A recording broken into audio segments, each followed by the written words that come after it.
Mārtiņš Labāns, uzņēmējs. Mārtiņa pirmais bizness bija košļeņu tirdzniecība skolā. Viņam tolaik bija 11 gadu, un viņš mēnesī pelnīja 3 reizes vairāk nekā mamma, bērnu ārste. Vēlāk strādājot Latvijas televīzijā, Mārtiņu aizrāva informācijas tehnoloģijas, un viņš pievērsās tehnoloģisku produktu radīšanai. Tagad Mārtiņam pieder restorāns Cookbook, kas atrodas grāmatu veikalā.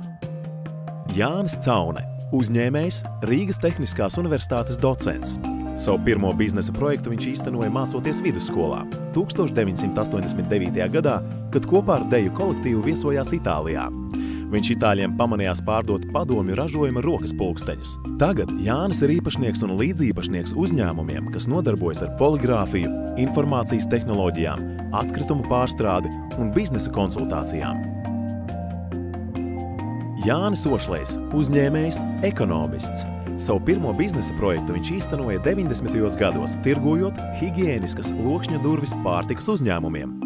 Firma bankrotēja Krievijas krīzes laikā. Kopš 1997. gada Jānis vada uzņēmumu Primex, kas ražo inovatīvas, neplaisājošas betona grīdas. 2012. gadā un 2013. gadā pasaules lielākajā betona tehnoloģiju izstādē World of Concrete Primex saņēma balvu par inovatīvāko produktu.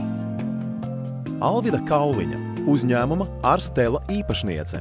Strādājot lielās starptautiskās kompānijās, Alvidai radās vēlme dibināt savu uzņēmumu, taču sākumā bija neziņa, kurā jomā sākt biznesu.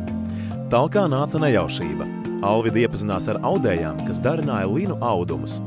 Tagad Alvidas uzņēmums Arstela eksportē ar rokas stelēm austus dizaina tekstilu izstrādājumus uz daudzām pasaules valstīm. Uzņēmuma klients ir arī pasaules slavenais zīmols Armani.